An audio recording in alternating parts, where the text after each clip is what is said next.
कोजगरा होता है। देखो ये जो त्योहार था या यह जो संस्कृति थी प्रारंभ में मिथिलांचल में रहने वाले ब्राह्मण समुदाय के द्वारा ही शुरू किया गया था, लेकिन वर्तमान में बिहार में रहने वाले सभी जाति के लोग, चाहे वो SC ST हो, OBC हो या दूसरे कास्ट हो, सब लोग इसको मनाता है। देखो ये होता क्या है, जब लड़की पहली बार शादी करके ससुराल जाती है, ठीक है, जिस भी महीना में जाए तो अगले साल तो होगा ना, तो जो भी उसका फर्स्ट ईयर होता है आश्विन माह के पूर्णिमा के दिन में, तो लड़की के मायके पक्ष से वहां से चूड़ा, दही, मिठाई, कपड़ा लत्ता जो सामान सब होता है, जिसको हम लोग बोलते हैं भार, क्या बोलते हैं, भार। बिहार में भार बोला, पता नहीं भार आप लोग समझते कि नहीं समझते हैं, भार बोलते हैं।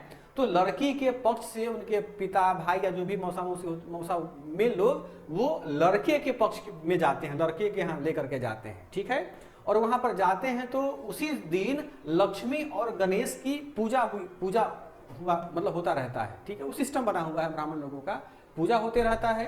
तो उसी पूजा में जो लक्ष्मी गणेश का दही का जो भोग लगता है ना, तो इसी लड़की के पक्ष से गया हुआ दही का भोग लगाया जाता है, तब ये शुद्ध माना जाता है। और इसका सबसे बड़ा कारण यह होता है मनाने का कोजगरा का, कि जो नव विवाहित हम शादी की है अपनी बिटिया रानी का, वो बिटिया रानी और हमारा दामाद और उनका पूरा परिवार हमेशा सुखमय और शांतिपूर्वक क्या करे, जीवन बिताए। इसी को बोलते हैं कोजगरा। और पूजा करने के बाद में रात के समय में स्थानीय गीत का क्या किया जाता है, मंचन किया, जो आसपास की महिलाएं होती हैं वो आती हैं और अच्छा रागात्मक गीतों का क्या करता है, वो गाना गा करके सुनाती है, ठीक है।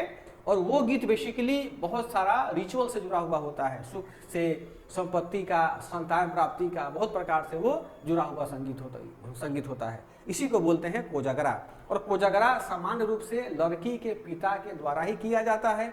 यदि लड़की के पिता नहीं होते हैं तो लड़का का बड़ा भाई करता है, यदि कोई भी न हो तो उनके जो अभिभावक होते हैं उनके द्वारा कोजगरा का क्या किया जाता है, त्योहार किया जाता है, ठीक है। जो कपड़ा जाता है तो कपड़ा में लड़की के लिए साड़ी, साया, ब्लाउज या जो भी उनके परिधान होते हैं वो जाता है। और लड़की पालथी मार के बैठती है और लड़की के पिताजी हैं, ऐसे बैठेगी लड़की, मतलब अपने थाई पे दोनों हाथ रख करके।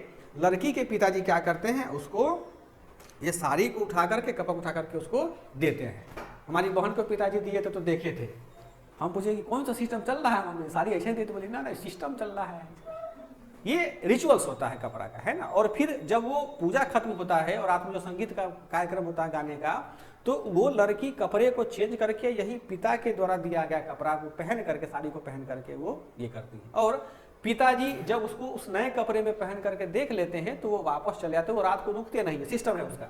आपको रात में क्या करना है, आना है और खाना पीना कुछ नहीं करना है, आप नहीं खा सकते हैं। मिथिलांचल में कहा जाता है कि जब तक आपके बेटी के गर्भ से किसी संतान की उत्पत्ति नहीं हो जाती है तब तक ससुराल पक्ष का जो पिता होते हैं या जो माता होती हैं वो लड़की के घर का पानी तक नहीं पिएंगे। हम कहेंगे भाई जाते हैं पिताजी तो हवा तो खाते ही है ना, तो बोलते तो भगवान दिया हुआ है। पता नहीं क्या क्या सिस्टम बना के रखा है मिथिलांचल में, है ना। आया समझ में कोजगरा, बुझा गया। देखो हमारे बिहार की ना और खासकर मिथिलांचल का यही खूबसूरती है, जब लड़की बड़ी होने लगती है और लगती है कि हम अब बड़ी हो गए हैं दिमाग से, तो लड़कियां अपने पापा के सामने आने से हिचकती हैं, बहुत ज़्यादा हिचकती हैं। अभी भी शहर थोड़े है कि शहर में अपना पापा मम्मी के साथ बैठ के खाना पीना खा रहे हैं, नहीं। गांव में अभी भी जो लड़कियां होती हैं शर्म से या जो भी कह लो, अपना आदर भाव कह लो, पापा के सामने नहीं जाना चाहिए, नहीं जाती। हम लोग देखते हैं ना कि जब लड़की का शादी होता है तो मम्मी बहुत रोती है ना। मम्मी का आंसू तो पूरा, और कैमरा वाला भी वही फोकस करता है, देखो मम्मी रो रही है ना। लेकिन जब पापा रोते हैं ना कमरे में छुप करके या किसी एकांत जगह पर, तो पापा का आंसू नहीं कोई देखता है। एक पुत्र का शादी के समय पिता नहीं रोते हैं, उसको पता है कि भाई हमारा बेटा है, अपना संभाल लेगा, बहू है तो हमको संभालना पड़ेगा ना। लेकिन जिस गुड़िया को बचपन से गोद में पाले पोसे, पढ़ाए लिखाए, बड़ा किए, और उस गुड़िया को किसी को सौंपना अपने आप में एक बहुत बड़ा, मतलब समझो कि कलेजा निकालने के बराबर होता है। क्योंकि हर लड़की का यह ख्वाहिश होता है कि हमको मेरे पिता जितना प्यार करने वाला पति मिले, भाई जितना सम्मान करने वाला पति मिले, बहन जितना देखरेख करने वाला हमको पति मिले। एक लड़की अपने पति में सबका प्रतिबिंब देखना चाहती है, पिता का भी, भाई का भी, बहन का भी। और पिताजी अपने आधे टेंशन, देखते हो हर पिता का बाल उड़ा रहता है, तो पिता का जो आधा टेंशन इसी में रहता है नरेश बाबू, कि वो अपनी बिटिया के लिए अपने से बेहतर विकल्प खोजते हैं। उनके पास अनुभव होता है ना, लड़का के विवाह से पता चल जाता है कि मेरे लिए कौन सा, मेरे बेटी के लिए कौन सा बेटा लड़का बढ़िया होगा, कौन सा नहीं होगा। तो जब कभी यदि उसकी बिटिया को अगर सुख से बीत रहा है ना, तो उसके पिता के लिए यही स्वर्ग है। यदि उसकी लड़की को संसार में कोई दिक्कत हो रहा हो तो उससे बड़ा नर्क का भोगी संसार में कोई नहीं है। पिता, लड़की तो एक बार ना भले झेलती है, पति मार दिया, लड़के रोके चुप हो गई, लेकिन उसका पापा को जो चोट लगता है ना वो नहीं देख पाता है। तो अभी जितना जो लड़की भागती है ना पापा के सामने जाने से, वो पापा से बहुत लड़की प्यार करती है और पापा भी लड़की को बहुत प्यार करते हैं। तो कभी आपको उनके प्यार को आजमाना हो तो आप अपनी शादी में उनको देख लीजिएगा, है ना। वो रोएंगे नहीं, परंतु उनकी आंखों में जो पानी का लेयर जमा होता है ना, उनके चेहरे का जो सूखा हुआ भाव होगा वो बता देगा कि वो आपसे कितना प्रेम करता है। कोई भी लड़का आपको बोलता है कि आई लव यू बहुत, तुम मेरे चांद तोड़ लेंगे, तारा तोड़ लेंगे, वो सब फर्जी बात है। सब कहाँ किताब उताब में लिखा जाता है।